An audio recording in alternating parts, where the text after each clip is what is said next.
It hurts. Don't make me laugh. There's no way a monster should feel something like pain.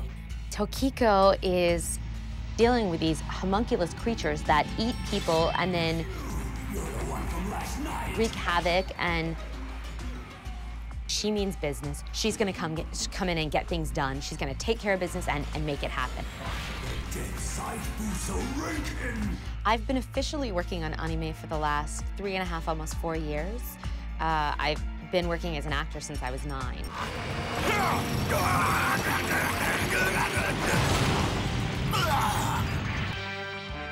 He's not just your typical hero. Heroes are often not as fun as the villains, because the heroes are reactive to whatever the villains are doing to move the story forward. But Bravo is just zany enough that he's not like, I am typical hero, doing heroic things. One more for safety. That was nice. Always my favorite characters That was really good. are the bad guys. Just they're so much more fun than the good guys. The good guys seem to have one voice and one thing. Bad guys come up with bad things and have a lot to say and are really interesting. Moving on to 107. I have worked in film and television production. That's kind of what I went to school for. And I'm Sengetsu Moonface. People always ask me, like, you know, did you always want to grow up and be a voice director? And you don't necessarily grow up and be, I'm going to grow up and be a voice director. I'm going to grow up and adapt scripts. But again, it's like, you know, if you have a vision and or just kind of a place that you want to go to, there's a different path for everybody. And, you know, just keep on going for things. One of my first anime projects was Prince of Tennis, which is another Viz Media property.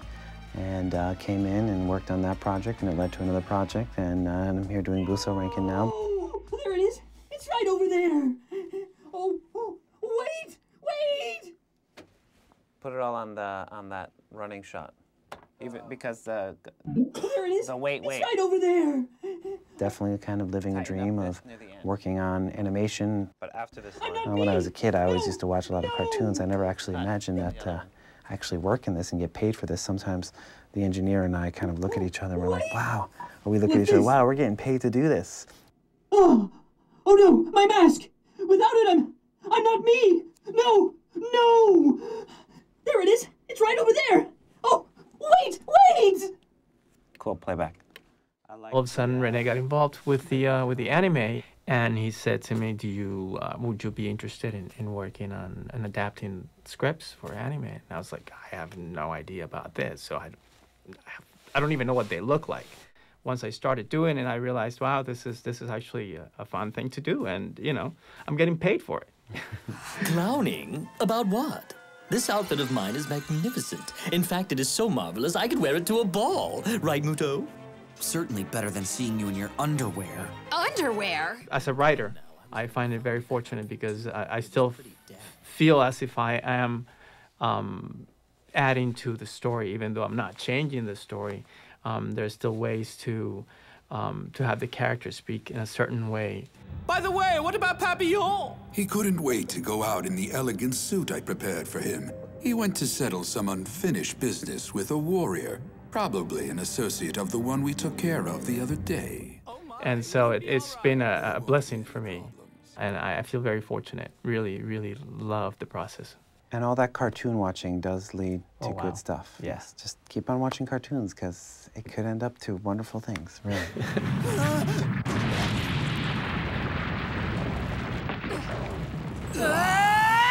161102. It's a humongous homunculus. Thank you, people in the back stands. Thank you. One more for Mark, please. Just also wanted to show people what the adaptation script looks like. Again, it's nothing extraordinary, but just so you can see. And you'll have the synopsis of the story. And then what we have here are the line counts, because there's over like 400 lines in a 22-minute episode. 23. Usually an episode takes somewhere between 10 and 12 hours to record. We don't necessarily do 10 to 12 hours in a row, but, you know, because what happens is, like, characters like Okakura or Chi-Chi or Sally, the friends, they don't have that many loops and lines. We call them loops or lines in one episode. And Daihama and Okakura are coming on Thursday. Actually, there's only like 3 or 4 loops total for them. Really? Sometimes, for example, in this episode, which is episode 13, Papillon is confronting Butterfly. and challenging him to, his great-grandfather to a duel. So he actually has 69 lines in this episode, and their cue will be beeps. So the actor will hear 3 beeps, and then they'll know that this is their cue to start saying the line. Huh? Perfect. Let me just get an alt on 243. This is where we were talking about a line being an open-mouth panic reaction or a panic scream, where there's you one have of to those... give him an actual example. What is that?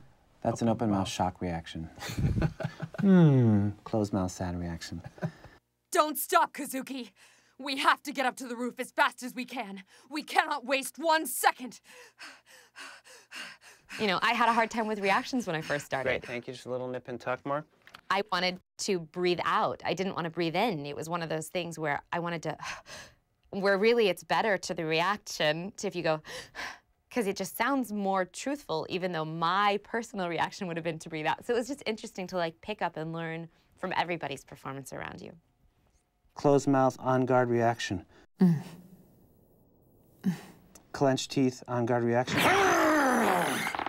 If we're doing our job correctly, hopefully the people watching are never noticing how weird the timing is on the lip flap. It's 96 and 97. Okay. And then give him a little bravo zinger. Nice cheese. Pour on the brie on 97. So 96, 955, Mark. You can leave the driving to me. Cool. I want to see what happens if we punch in with a little. You can leave the... Just punch in for a laugh at the end. Ha! Cool. Very funny. Hold on, playback. You can leave the driving to me. Ha! Cool. One last alt.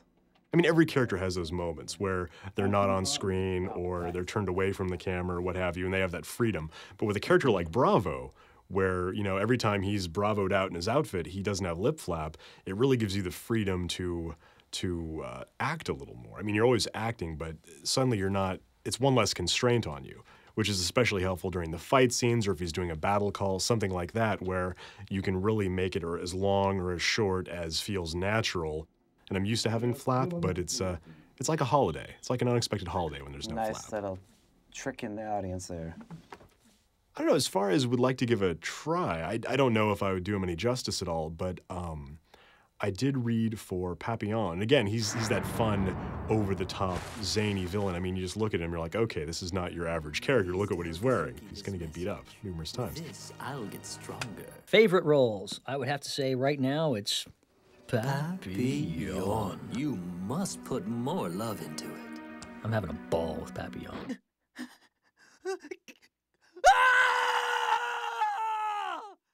Just maybe the scream a little bit sooner.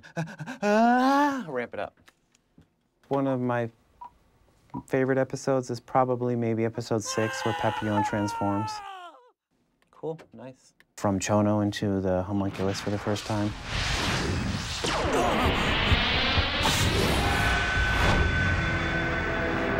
It was kind of along the lines of the effeminate little girly boy. Papillon! But deeper, kind of cool. But he was still a weakling. And then the homunculus says, I'm Papillon. Woo! Let's celebrate the birth of the homunculus Papillon.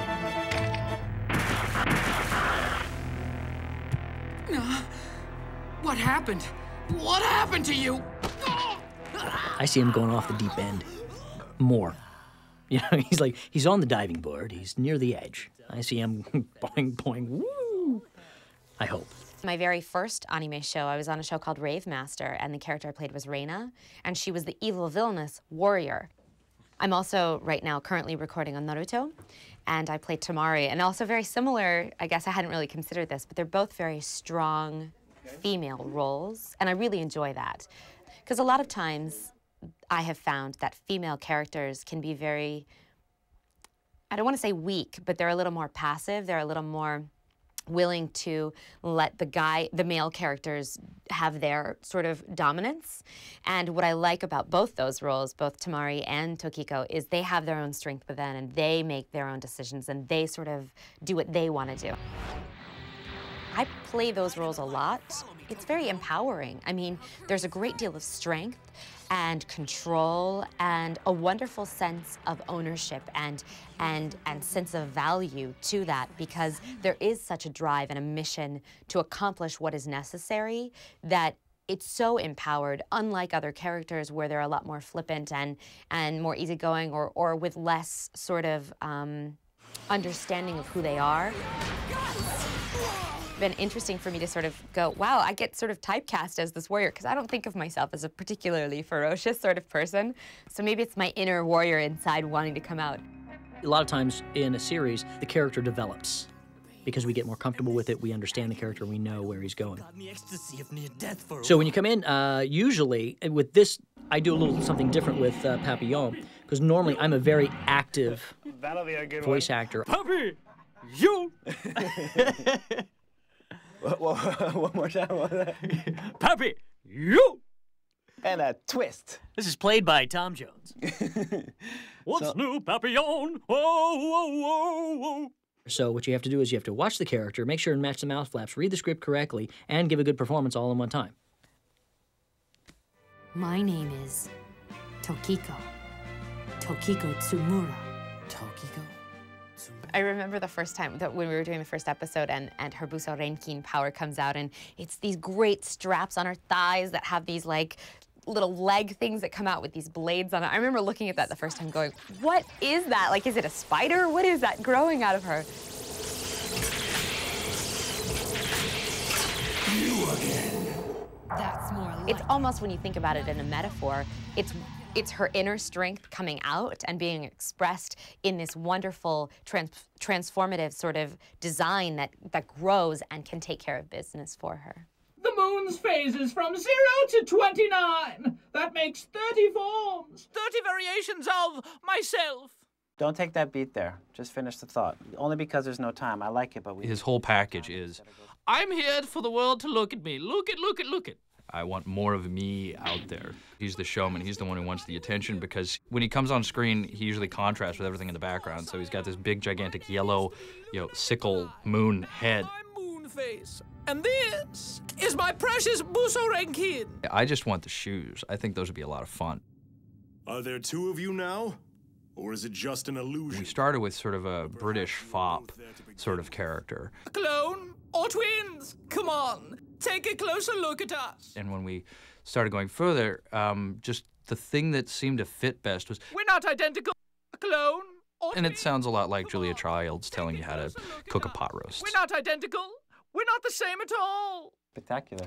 Let's preview 105, Julia. What will you be cooking today?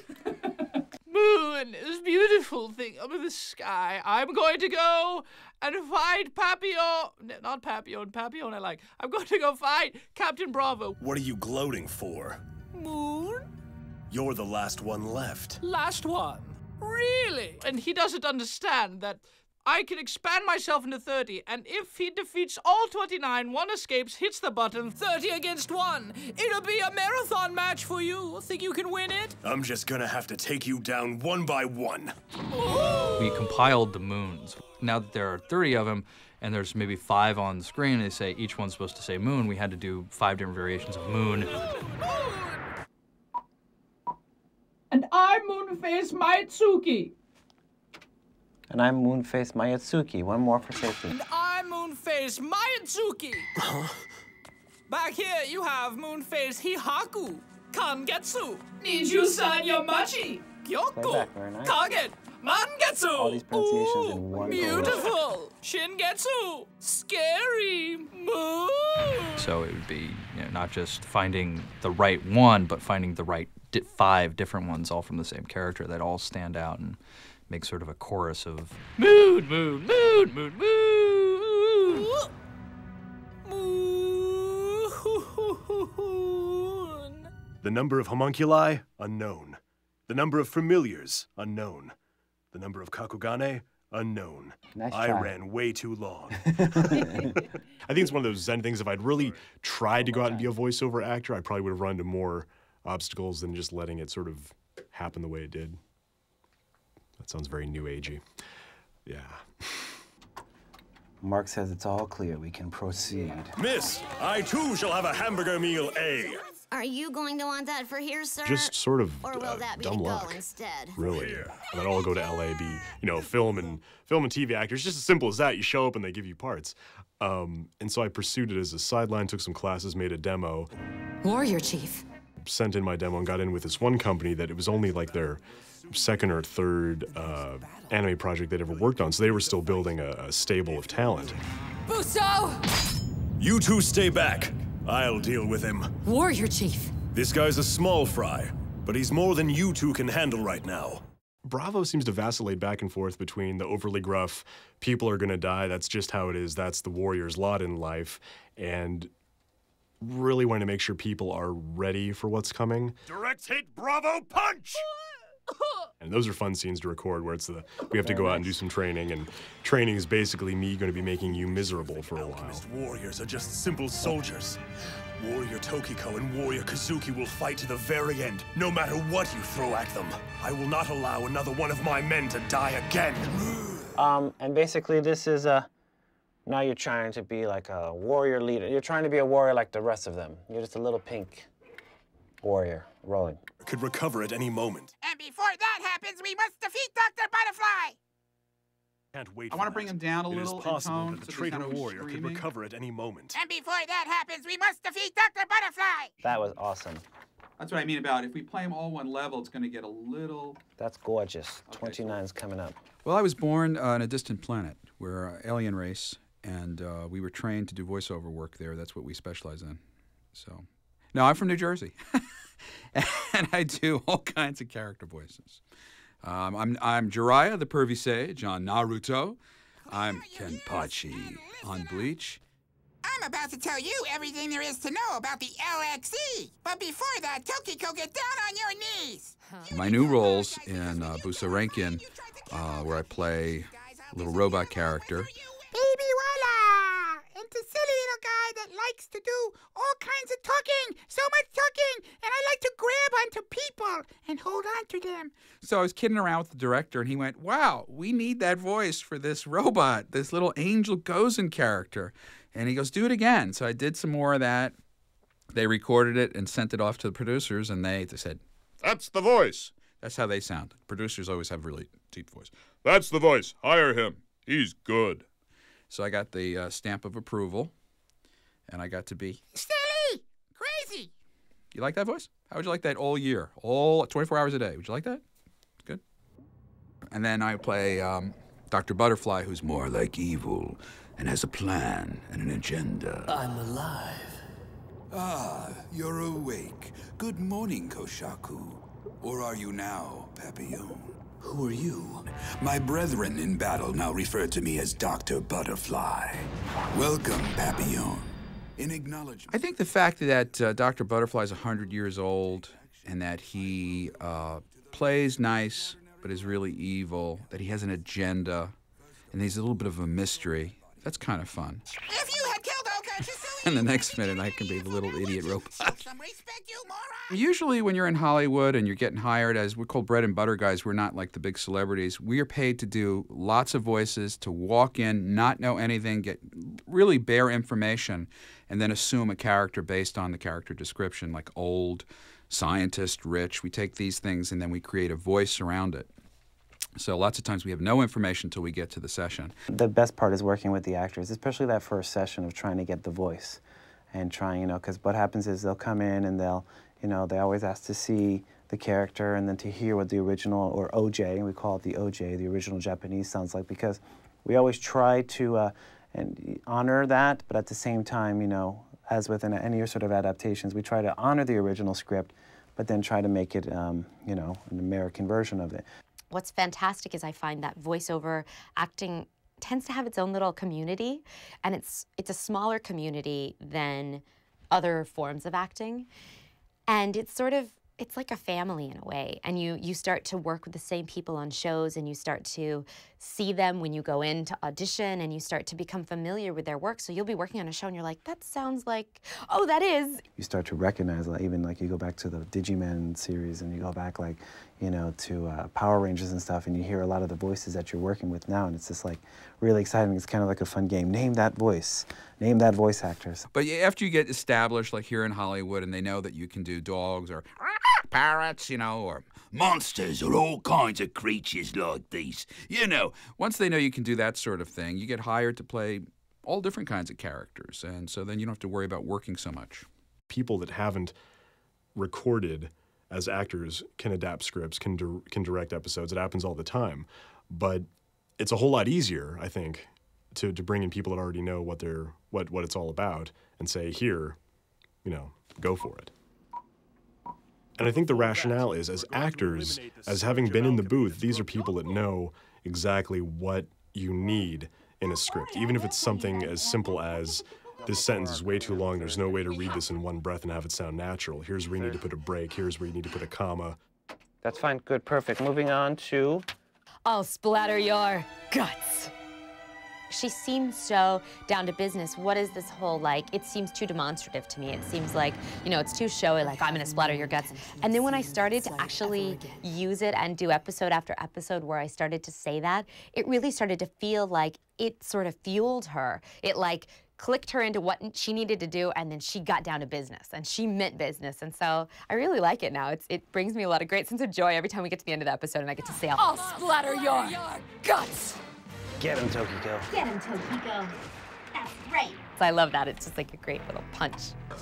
I do like the one where he says, I'm black as the devil and scorching as all hell. Well, we're just gonna have to see about that. Yeah, but it's fun. When you're in a fun environment and you can really be creative and just go silly, that's when you get the best work. That was pretty. That was like a little Liza there, too. Yeah, it really was a little Liza. That is it, Papillon, for now. I don't know why I always end up directing as a character. I'll splatter your guts! I love meeting the fans. I mean, honestly, the reason I have a job and the reason I'm doing what I do is because there are fans. I wouldn't be doing what I'm doing if there wasn't somebody that wanted to watch and wanted to enjoy and appreciate this particular art form. And so I am always very appreciative and grateful and love the fans. And I love how much they know about the show and how much time and energy they take to invest into learning about us as people, as actors, about the characters. It is that instinct that activates it and gives you the strength to fight. And so I'll be at a convention, someone's like, did you know that your character's favorite food is, you know, and I'm like, I had no idea, that's fantastic. I love that they know that information. And it's always amazing to me when when I play a character and somebody comes into the convention totally dressed up, cosplaying as my character. I just get so giddy and excited. I'm always like, can I take my picture with you? Do you mind if I take my picture with you? I go in, I record, there's no one reading the scene with me, and then it's done. And then when I go to, you know, when I look online and when I go to conventions and meet people that have actually watched these shows and are excited about them, I proclaim you an alchemist warrior. It's because if they bring anything, they bring excitement. And costumes and props and lots of cheap food, but definitely excitement. Yes, you look clean, Mark. You do look clean today, Patrick. You showered today.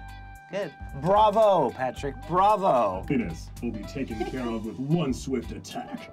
Thank you for having this be one of your hobbies of choice, because I get to make my living doing this, and it's pretty geeky and cool.